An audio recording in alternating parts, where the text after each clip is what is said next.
Hello friends, class 10 science से अपना नया लेक्चर स्टार्ट करते हैं। आज हम इस वीडियो में आपको न्यूमेरिकल्स करके दिखाएंगे, लेकिन न्यूमेरिकल बेस्ड होंगे रिफ्रैक्टिव इंडेक्स पर और पावर ऑफ ए लेंस पर। अब न्यूमेरिकल्स को स्टार्ट करने से पहले आपको फॉर्मुलेस के बारे में बता देता हूँ। टोटल रिफ्रैक्टिव इंडेक्स के हमारे पास सिर्फ दो ही फॉर्मुलेस हैं। उन दो ही फॉर्मुलेस को यूज करके आप सारे क्वेश्चन को सॉल्व कर सकते हैं। तो चलिए बताता हूँ। सबसे पहला रिफ्रैक्टिव इंडेक्स का फॉर्मूला है refractive index is equal to, ध्यान से देखिएगा, speed of light in air, या फिर इसकी जगह वर्ड भी हो सकता है वैक्यूम, ठीक है, upon speed of light in medium. अब ये मीडियम क्या चीज है? ये मीडियम वो चीज है जो क्वेश्चन में गिवन है। जैसे आपको ग्लास दिया हुआ है, मान लीजिए वाटर दिया हुआ है, डायमंड दिया हुआ है, तो वो मीडियम कहलाएगा। Speed of light in air, ये वैसे फिक्स क्वांटिटी है, कांस्टेंट क्वांटिटी है। इसकी कितनी बार वैल्यू क्वेश्चन में गिवन भी होती है और कितनी बार नहीं, आपको पता होना चाहिए। Speed of light in air की वैल्यू फिक्स है 3 × 10⁸, क्योंकि स्पीड निकाल रहे हैं ना, तो मीटर पर सेकंड। तो ये बात भी कंफर्म है। Speed of light in air आपको दी भी गई हो सकती है और नहीं भी गिवन है। ये वैल्यू आपको याद रखनी पड़ेगी, ये एक यूनिवर्सल कांस्टेंट है, ठीक है। Speed of light in medium मांगा होगा या रिफ्रैक्टिव इंडेक्स, इन दोनों में से कोई एक चीज मांगी होगी, ये आपको दिया होगा। डायरेक्टली फॉर्मूला निकाल के आपका आंसर आ जाएगा। अब दूसरा फॉर्मूला क्या है? अब यहाँ पर दो मीडियम क्या है? दो मीडियम है, एक तो एयर जो कि फिक्स है और एक मीडियम जो आपको क्वेश्चन में गिवन होगा। अब दूसरा जो फॉर्मूला है वो बेस किस पर है? दो अलग अलग मीडियम पर। जैसे कि मान लीजिए वाटर और ग्लास और डायमंड, इस तरह से दो अलग अलग मीडियम, ठीक है। तो उसके लिए फॉर्मूला क्या होता है? दो पर्टिकुलर मीडियम ही ले लेते हैं। जैसे मान लीजिए let A and B are the two mediums, मतलब ये आपको मीडियम दिया हुआ है, ध्यान रखना, ठीक है। अब ए को आप ग्लास मान लो, वाटर मान लो, कुछ भी मान सकते हो। ऐसे आप बी को कुछ भी मान सकते हो। तो फॉर्मूला होता है refractive index of one medium with respect to other. ध्यान रखिएगा, refractive index of one medium जो मैंने ए माना हुआ है विद रिस्पेक्ट टू अदर, दूसरा medium, is equal to refractive index of first medium with respect to air. जी हाँ, हमेशा एयर ही होगा यहाँ पर, अपॉन रिफ्रैक्टिव इंडेक्स ऑफ दूसरा medium again with respect to air. बस ये दो ही मीडियम है। मतलब आप अगर दो मीडियम के बीच में रिफ्रैक्टिव इंडेक्स निकाल रहे हो, दोनों मीडियम का एयर के साथ रिफ्रैक्टिव इंडेक्स आपको पता होना चाहिए, और ये वैल्यू हमेशा क्वेश्चन में आपको गिवन होगी। ये आपको याद करने का जरूरत नहीं है कि किसी भी सब्सटेंस का एयर के साथ रिफ्रैक्टिव इंडेक्स की वैल्यू क्या होती है। ये आपको क्वेश्चन में गिवन आएगी, आपको इसकी टेंशन की जरूरत नहीं है। अब इन दोनों फॉर्मूलोस को यूज करेंगे और अपना न्यूमेरिकल स्टार्ट करते हैं। तो पहला न्यूमेरिकल आपकी स्क्रीन पर आ रहा है, मैं भी पढ़ता हूँ question. Light enter from air into water has a refractive index of 1.33. Calculate the speed of light in water. The speed of light in air is 3 × 10⁸ metre पर सेकेंड। यहाँ पर आपको वो स्पीड ऑफ लाइट दी हुई है। तो देखो हमने फॉर्मूला क्या लिखा था? Refractive index is equal to speed of light in air, या वैक्यूम कुछ भी लिख सकते हैं। कोई क्वेश्चन में एयर वर्ड दिया हुआ है तो वैक्यूम लिखने का जरूरत नहीं है, upon speed of light in medium. अब ये मीडियम क्या है आपके पास? ये मीडियम इस बार आपको क्या दिया हुआ है? वाटर दिया हुआ है, ठीक है। अब देखो सारी वैल्यूज में से कौन कौन सी वैल्यू गिवन है? Refractive index of 1.33। तो देखो रिफ्रैक्टिव इंडेक्स आपको गिवन है। यहाँ पर मैंने आपसे क्या कहा था कि स्पीड ऑफ लाइट क्वेश्चन में दिया हो या ना दिया हो, ये आप याद ही कर लो। वैसे इस क्वेश्चन में तो दिया हुआ है 3 × 10⁸ upon speed of light in water. Obviously बात, ये आपको निकालना होगा। तो speed of light in water. अब क्या करूं? ये निकालना है ना, तो क्रॉस कर लेते हैं, इसको उधर ले आते हैं, इसको नीचे ले आते हैं। तो speed of light in water is equal to 3 × 10⁸ upon 1.33। अब क्या करना है? 3 डिवाइडेड बाय 1.33 कर लो, इंटू 10⁸ को तो छूने का जरूरत ही नहीं है, वो तो एज इट इज रहेगा। स्पीड निकाल रहे हो तो मीटर पर सेकंड लिख देंगे। अब 3/1.33 कितना होता है? डिवाइड कर लेते हैं। तो ये डिवाइड करके आ रहा है 2.25 × 10⁸ मीटर पर सेकंड। तो क्या आंसर आया? What is the speed of light in water? The speed of light in water is 2.25 × 10⁸ metre per second. आ गया पहले क्वेश्चन का आंसर। चलिए नेक्स्ट क्वेश्चन आपकी स्क्रीन पर आ रहा है, मैं ही पढ़ता हूँ। Light enters from air into diamond. इस बार मीडियम क्या दिया हुआ है? डायमंड दिया हुआ है। Which has a refractive index of 2.42। तो देखो रिफ्रैक्टिव इंडेक्स, लेकिन फॉर्मूले में चेंज करते हैं क्योंकि एयर के साथ ही दिया हुआ है, लेकिन वाटर नहीं है मीडियम। इस बार मीडियम है आपके पास डायमंड। कोई फर्क थोड़ी ना पड़ेगा, सिर्फ फॉर्मूले में आपको वाटर की जगह डायमंड लिखना है इस बार। तो कितना दिया है आपको रिफ्रैक्टिव इंडेक्स, वो दिया हुआ है 2.42। Speed of light in air question में दिया हो या ना दिया हो, ये तो वैल्यू आपको पता ही होनी चाहिए वैसे भी, 3 × 10 की पावर 8। तो पक्की बात क्या निकालना रह गया, speed of light in diamond निकालना रह गया। तो speed of light in diamond, ठीक है। अब पक्की बात है, निकालना है, इसको उधर ले आइए, इसको नीचे ले आइए। तो speed of light in diamond निकाल रहे हैं हम, कितना होगा 3 × 10 की पावर 8 अपॉन 2.42। वही बिल्कुल पीछे वाले क्वेश्चन की तरह कि 3 को डिवाइड कर दीजिए 2.42 से और इंटू 10 की पावर 8 को एज इट इज रहने दो। स्पीड निकाल रहे हो ना, तो मीटर पर सेकंड ही आएगा। चलो डिवाइड कर लेते हैं। तो ये आपके पास डिवाइड करके आ रहा है 1.23 इंटू 10 की पावर 8 मीटर पर सेकंड। ये लीजिए, आ गया इसका भी आंसर। चलिए नेक्स्ट क्वेश्चन आपके स्क्रीन पर आ रहा है, वही पढ़ता हूँ। Light enters from air to glass. तो देखिए इस बार एयर टू ग्लास मतलब आपका मीडियम क्या हो गया इस बार मीडियम हो गया आपका ग्लास, ठीक है। कह रहा है with refractive index of 1.5। Refractive index क्या लिख दूं मैं, 1.5 लिख दूं। Speed of light in air question में हो या ना हो क्या फर्क पड़ता है, अपने को तो वैल्यू उसकी याद ही होनी चाहिए, 3 × 10 की पावर 8 अपॉन, तो speed of light in glass ही निकालनी होगी। तो speed of light in glass ये लिख लेंगे, क्योंकि निकालना speed of light in glass है। क्रॉस करके इसको उधर ले आइए, 1.5 को नीचे ले आइए। तो speed of light in glass निकालना है अपने को, कितना आ गया 3 × 10 की पावर 8 अपॉन नीचे लाइए 1.5। थोड़ा कैलकुलेशन देखो यार, 1.5 को मैं क्या लिख सकता हूँ, इसे लिखता हूँ 3/2, 2 ऊपर आ जाएगा। तो 2 × 3 अपॉन 3 × 10 की पावर 8। तो स्पीड निकाल रहे हो ना, तो मीटर पर सेकंड, 3 से 3 चला गया। What is your final answer, final answer is 2 × 10 की पावर 8 मीटर पर सेकंड। तो ये लीजिए speed of light in glass भी आ गया। फॉर्मूला तो एक ही है, बार बार क्या है देखो, ये तो आपको क्वेश्चन में हमेशा पता ही होता है, ये निकलवाएगा ये निकलवाएगा। मोस्टली केसेस में आपको रिफ्रैक्टिव इंडेक्स क्वेश्चन में हमेशा दिया ही होता है। Speed of light in medium निकलवाता है, कभी मीडियम डायमंड हो जाता है, कभी वाटर हो जाता है, कभी ग्लास हो जाता है। तो ये लीजिए फिनिश हो गया ये वाला टाइप। अब दूसरा टाइप करते हैं इसका। चलिए दूसरे टाइप का क्वेश्चन स्टार्ट करते हैं। अब ये दूसरा टाइप है क्या, अब 2 सेपरेट मीडियम्स आपको दिए होंगे, लेकिन मैंने आपसे क्या कहा था, दोनों मीडियम्स का एयर के साथ रिफ्रैक्टिव इंडेक्स क्वेश्चन में हमेशा गिवन होगा। चलिए पहले क्वेश्चन पढ़ लेते हैं एक बार। With respect to air the refractive index of water and benzene are 1.33 and 1.5। तो देखिए विद रिस्पेक्ट टू एयर मतलब एयर के रिस्पेक्ट में बेंजीन का रिफ्रैक्टिव इंडेक्स भी दिया है और वाटर का रिफ्रैक्टिव इंडेक्स भी दिया है। देखो कैसे लिखना है, कैसे लिखेंगे, refractive index of benzene with respect to air, ये आपको गिवन है। और देखो आपको क्या दिया हुआ है, refractive index of water with respect to air, मतलब दोनों ही मीडियम का एयर के साथ रिफ्रैक्टिव इंडेक्स दिया हुआ है। देखो कितना कितना, वाटर का एयर के साथ रिफ्रैक्टिव इंडेक्स दिया हुआ है 1.33। तो देखो वाटर का एयर के साथ रिफ्रैक्टिव इंडेक्स दिया हुआ है 1.33 और बेंजीन का एयर के साथ रिफ्रैक्टिव इंडेक्स दिया हुआ है 1.5, बेंजीन का एयर के साथ 1.5। अब क्वेश्चन में ये चेक कर लो, आपको बेंजीन पहले निकालना है या आपको वाटर पहले निकालना है। तो क्वेश्चन लिखा है calculate the refractive index of benzene with respect to water. तो बेंजीन का पहले दिया हुआ, तो कैसे लिखते हैं, refractive index of benzene with respect to water. तो मैंने फॉर्मूला क्या बताया था, रिफ्रैक्टिव इंडेक्स ऑफ बेंजीन पहले लिखेंगे, of benzene with respect to air, हमेशा ध्यान रखना है पहले आएगा और अब वाटर बाद में आएगा। तो refractive index of water with respect to air आपका डिनोमिनेटर में आएगा। मान लो उसने वाटर पहले कहा होता और बेंजीन बाद में कहा होता, तो वाटर का एयर के साथ पहले आता और बेंजीन का एयर के साथ बाद में आता। बस ये दोनों वैल्यूज क्वेश्चन में गिवन है, benzene with respect to air, benzene with respect to air 1.5 और water with respect to air 1.33। अब क्या करना है, सिंपल डिवाइड ही तो करना है। तो देखो आंसर कितना आ रहा है, तो ये सॉल्व करके आपके पास आएगा 1.13, क्योंकि अब रिफ्रैक्टिव इंडेक्स निकाल रहे हो तो कोई यूनिट तो होगी नहीं। आंसर कितना आ गया 1.13। चलिए नेक्स्ट क्वेश्चन आपका स्क्रीन पर आ रहा है।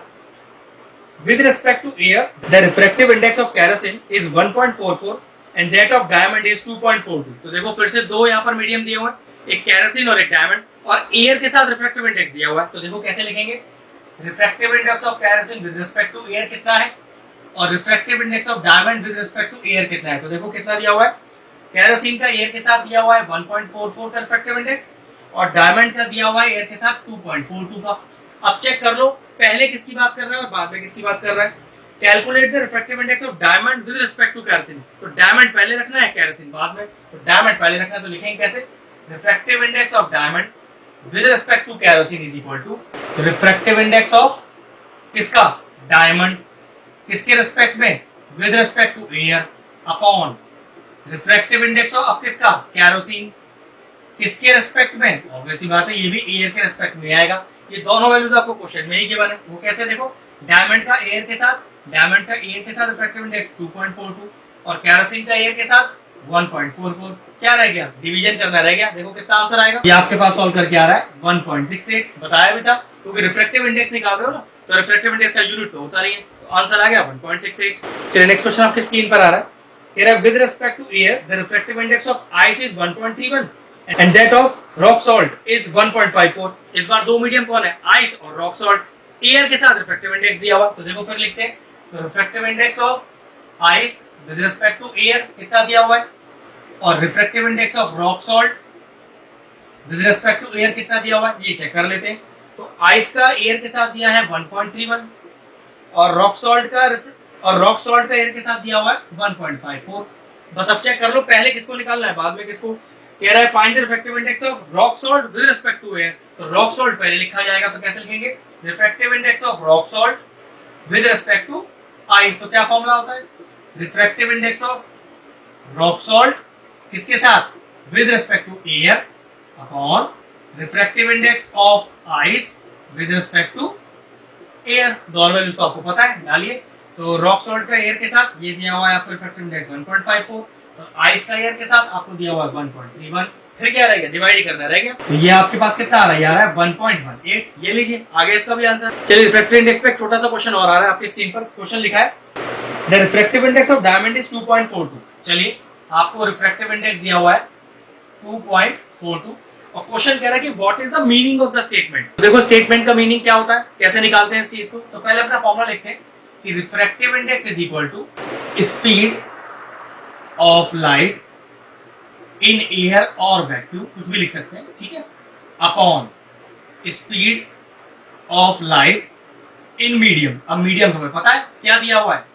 डायमंड दिया हुआ है, ठीक है। अब जो जो वैल्यूज गिवन है पहले वो डालो। रिफ्रैक्टिव इंडेक्स दिया है कितना? 2.42। स्पीड ऑफ लाइट मैंने आपको कहा ही था, ये आपको याद होनी चाहिए। तो speed of light in diamond निकाल देंगे। तो speed of light in diamond, चलो इसको इधर लाओ, इसको नीचे लेके आओ। तो स्पीड ऑफ लाइट कहां पर? इन डायमंड कितना होगा? 3 × 10 की पावर 8 अपॉन नीचे ले आओ 2.42। अब 3 अपॉन 2.42 को डिवाइड कर लो 10 की पावर 8 सेम रहने दो। देखो कितना आएगा? ये आएगा 1.24 × 10 की पावर 8 मीटर पर सेकेंड। आंसर आ गया। Speed of light in diamond है 1.24 × 10 की पावर 8 मीटर पर सेकेंड। तो क्वेश्चन लिखा है कि what is the meaning of the statement. The meaning of the statement is in this particular situation the speed of light in diamond is 1.24 × 10 की power 8 metre पर second. बस यही ये स्टेटमेंट है जो आपको लिखना है। मतलब जो आंसर आया उसको स्टेटमेंट फॉर्म में लिख दीजिए कि अगर रिफ्रैक्टिव इंडेक्स ऑफ डायमंड 2.42 है तो light of the speed in diamond हो जाएगी 1.24 × 10 की पावर 8 मीटर पर सेकेंड। तो यहाँ फिनिश होते हैं रिफ्रैक्टिव इंडेक्स के दोनों टाइप के क्वेश्चन। अच्छे से इनको प्रैक्टिस कीजिएगा, 1 से 2 नंबर के क्वेश्चन आते हैं आसानी। तो चलिए हम पावर ऑफ लेंस टॉपिक की तरफ बढ़ते हैं। पावर ऑफ लेंस के न्यूमेरिकल करने से पहले मैं आपको पहले इसका फॉर्मूला बता देता हूँ। कुछ नहीं, एक ही सिंगल फॉर्मूला है कि P = 1/f, मतलब पार = 1/f। अगर पार निकाल रहे हो तो यूनिट होता है डायोप्टर्स, लेकिन अगर आप फोकल लेंथ निकाल रहे हो तो यूनिट रहेगा मीटर। जैसे कि आपको अगर फोकल लेंथ निकालना है तो क्या हो जाएगा? 1/p हो जाएगा, क्रॉस हो जाएगा। अब इसके ऊपर बेस्ड कौन कौन से क्वेश्चन है वो आपकी स्क्रीन पर आ रहा है, चलिए देखते हैं। Find the focal length of a lens of power -2 dioptre, मतलब किसी आपको लेंस की पावर दी है -2 डायोप्टर, ठीक है, और कह रहा what type of lens is it, किस तरह का ये लेंस है। किसी भी टाइप के लेंस को पहचानने से पहले आपको फोकल लेंथ पहचानना जरूरी है, क्योंकि फोकल लेंथ का पॉजिटिव या नेगेटिव होना ही आपको साइन कन्वेंशन के हिसाब से टाइप बताएगा लेंस का। तो चलिए सबसे पहले फोकल लेंथ निकालते हैं। तो फॉर्मूला क्या हुआ? ये हो गया 1/p। अब p आपके पास कितना है? -2। अब माइनस का भी नीचे तो रहता नहीं, वो हमेशा ऊपर आ जाएगा, तो माइनस का हाफ हो गया, जो कि हो गया -0.5। और क्योंकि फोकल लेंथ निकाल रहे हो तो मीटर आ गया। अब चेक करो कौन सा लेंस ऐसा होता है जिसमें फोकल लेंथ नेगेटिव होता है। तो चलो मैं आपको बताता हूँ। दो तरह के लेंस हमने पढ़े, एक हमने पढ़ा है कनकेव लेंस और एक हमने पढ़ा है कन्वेक्स लेंस। अगर कनकेव लेंस की बात करें तो इसका u भी नेगेटिव होता है, इसका v भी नेगेटिव होता है और इसका f भी नेगेटिव होता है, मतलब ऑब्जेक्ट डिस्टेंस भी नेगेटिव, इमेज डिस्टेंस भी नेगेटिव, फोकल लेंथ भी नेगेटिव। कन्वेक्स की बात करें तो इसका u नेगेटिव होता है, इसका v पॉजिटिव होता है और इसका f भी पॉजिटिव होता है। तो सिंपल सी बात है, f नेगेटिव आ रहा है ना, तो कौन सा लेंस हो गया? The lens is concave lens, और कनकेव लेंस का दूसरा नाम है डाइवर्जिंग लेंस। तो ये लीजिए आपका आंसर आ गया। चलिए नेक्स्ट क्वेश्चन आपके स्क्रीन पर, अच्छा क्वेश्चन है। A doctor has prescribed a corrective lens of power plus 1.5 dioptre, मतलब पावर आपको फिर से दिया हुआ है कितना, प्लस का 1.5 डायोप्टर्स, और कह रहा है कि what is the focal length of the lens and is the prescribed length is diverging और कन्वर्जिंग। तो सबसे पहले क्या निकालना है, फोकल लेंथ निकाल लेते हैं। तो फोकल लेंथ का फॉर्मूला देखो ये लिखा हुआ है 1/p, तो 1/1.5, क्योंकि पॉजिटिव है तो कोई दिक्कत ही नहीं है। अब 1.5 को 3/2 लिखना हो, 3/2 2 ऊपर आ जाएगा, तो देखो वैल्यू कितना आ गया, 2/3 आ गया, जो कि सॉल्व करके आ रहा है 0.67 मीटर। मतलब फोकल लेंथ आपकी कैसी है, पॉजिटिव है। अब फोकल लेंथ का पॉजिटिव होना चेक करो, फोकल लेंथ का पॉजिटिव होना चेक करो, कौन सा लेंस है, कन्वेक्स लेंस है, और कन्वेक्स लेंस का दूसरा नाम क्या है, कन्वर्जिंग लेंस। तो फाइनल आंसर क्या हो गया, फोकल लेंथ होगी 0.67 मीटर, और जो लेंस है वो है converging lens, that is convex lens. Finish हो गया क्वेश्चन। नेक्स्ट क्वेश्चन देखिए आपकी स्क्रीन पर आ रहा है, छोटा सा ही क्वेश्चन है। What is the focal length of a lens of power plus 0.5 dioptre. तो ठीक है, पावर कितना दिया हुआ है आपको, प्लस का 0.5 डायोप्टर दिया है, फोकल लेंथ निकालना, तो ठीक है 1/p दैट इक्वल टू 1/0.5। अभी अगर मैं पॉइंट हटाऊं तो ऊपर आ जाएगा 0, 5 to the 10, तो आंसर आ गया 2 मीटर। तो ऐसा लेंस जिसका पावर 0.5 डायोप्टर है, वो भी पॉजिटिव वाला, तो फोकल लेंथ कौन सा है, 2 मीटर का। अगर मैं आपसे पूछूं कि भाई लेंस कौन सा लगाए, तो देखो फोकल लेंथ पॉजिटिव है। फोकल लेंथ पॉजिटिव कौन से उसमें होती है, कन्वेक्स लेंस में, या फिर उसका दूसरा नाम क्या है, कन्वर्जिंग लेंस। ये लीजिए आ गया फाइनल आंसर। चलिए एक बहुत बेस्ट क्वेश्चन आपके स्क्रीन पर आ रहा है, बहुत बेहतरीन क्वेश्चन है। 2 लेंसेज ऑफ पावर, इस बार आपको 2 लेंस दिए हुए हैं। देखो पहले लेंस का पावर आपको दिया हुआ है प्लस का 3.5 डायोप्टर, ठीक है, इसको P1 मान लेते हैं, और एक और लेंस है इसको P2 माना उसका पावर मैंने, और वो दिया हुआ है माइनस का 1.5 डायोप्टर। मतलब पहले लेंस की पावर है पॉजिटिव 3.5 डायोप्टर, दूसरे लेंस की पावर है नेगेटिव माइनस का 1.5 डायोप्टर। फिर क्वेश्चन कह रहा है कि what is the power and the focal length of the combination, कि अगर मैं इसे कंबाइन कर दूं तो पावर और फोकल लेंथ कितना होगा। तो ठीक है, कोई दिक्कत थोड़ी ना है। तो टोटल पी कैसे निकलेगा, पहली पावर और दूसरी पावर दोनों जोड़ दो आपस में, प्लस का 3.5 प्लस माइनस ऑफ 1.5, तो जोड़ो, तो 3.5 में से 1.5 माइनस हो जाएगा, कितना आएगा, ये आएगा आपके पास 2 डायोप्टर। तो पावर आपकी आ गई 2 डायोप्टर, फोकल लेंथ भी निकालनी है, तो फोकल लेंथ का फॉर्मूला 1/p, तो 1/p लगा दीजिए, तो 1/2, तो 1/2 कितना होता है 0.5 मीटर। अब पावर आ गई 2 डायोप्टर और फोकल लेंथ आ गई 0.5 मीटर। अब देखिए क्वेश्चन का अगला पार्ट क्या है। क्वेश्चन कह रहा है कि if an object be placed at a distance of 0.8 metre, if an object be placed, तो ऑब्वियसली बात है आपको u क्या दे दिया, 0.8 दे दिया, और ध्यान रखना आपको लेंस कोई सा भी हो, u हमेशा कैसा होता है, u हमेशा नेगेटिव ही होता है। फिर क्या कह रहा है आगे क्वेश्चन में, from the lens combination where is the image form, तो आपको इमेज बताना है। तो ऑब्वियसली बात है लेंस कौन सा लूंगा, भाई फोकल लेंथ आपकी पॉजिटिव है, फोकल लेंथ आपकी पॉजिटिव है, कैसा लेंस हो गया, कन्वेक्स लेंस हो गया। तो कन्वेक्स लेंस की मैंने साइन कन्वेंशन आपको लिखे हुए हैं, u negative, v positive, f positive. अब देखो f हमारे पास है, u हमें दिया है, v तो निकालना है। चलो लेंस फॉर्मूला लगाते हैं।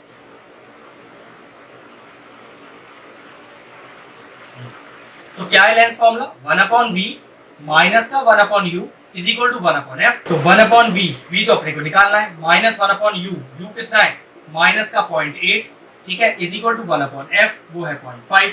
अब माइनस माइनस तो प्लस हो गया, तो 1/v plus 1/0.8 is equal to, अब पॉइंट हटा के अगर मैं ऊपर 0 लगा लूं तो 5 to the 10 is equal to 2 आ जाएगा, ठीक है। इसका भी पॉइंट हटा के मैं ऊपर 0 लगा लेता हूं, तो 2 4 8 और 2 5 10। तो देखो 1/v is equal to 2 minus का 5/4, फिर प्लस का है ना, उधर जाके माइनस हो जाएगा। चलो एलसीएम लो, 1/v is equal to 4, LCM आ गया, 1 4 4 4 2 8, 4 1 4 1 5 5, तो कितना आ गया 3/4। इसकी वैल्यू 1/v की, तो 1/v आ गया आपके पास 3/4, तो क्रॉस मल्टीप्लाई करो, v का वैल्यू आ जाएगा कितना 4/3, और सॉल्व करो कितना आएगा 1.33 मीटर। तो ये लीजिए, तो आपकी जो इमेज है वो बनेगी 1.33 मीटर दूर पर। तो ये लीजिए आंसर ये भी आ गया। तो फिनिश होते हैं सारे क्वेश्चन। इसमें हमने आपको रिफ्रैक्टिव इंडेक्स के दोनों टाइप भी बता दिए और पावर ऑफ लेंस के भी करा दिए। आपको अगर कोई भी डाउट है रिफ्रैक्टिव इंडेक्स से जुड़ा हुआ या पावर ऑफ लेंस से जुड़ा हुआ, तो आप अपना डाउट मुझे भेज सकते हो। उसकी जो इन्फॉर्मेशन है वो आपको वीडियो के लास्ट में मिल जाएगी। तो चलिए अपना लेक्चर फिनिश करते हैं। अगर हमारे व्यूअर्स को हमारे वीडियोस पसंद आ रहे हैं तो हमारे चैनल को सब्सक्राइब कर लें और साथ में लगे बेल आइकन को भी हिट कर दें। आपको अगर मैथ से जुड़ा कोई क्वेरी है किसी भी क्लास के लिए, तो वो आप मुझे व्हाट्सएप कर सकते हैं, जो नीचे नंबर आ रहा है। आपका जो सोल्यूशन है मैं जल्दी से जल्दी देने का कोशिश करूंगा।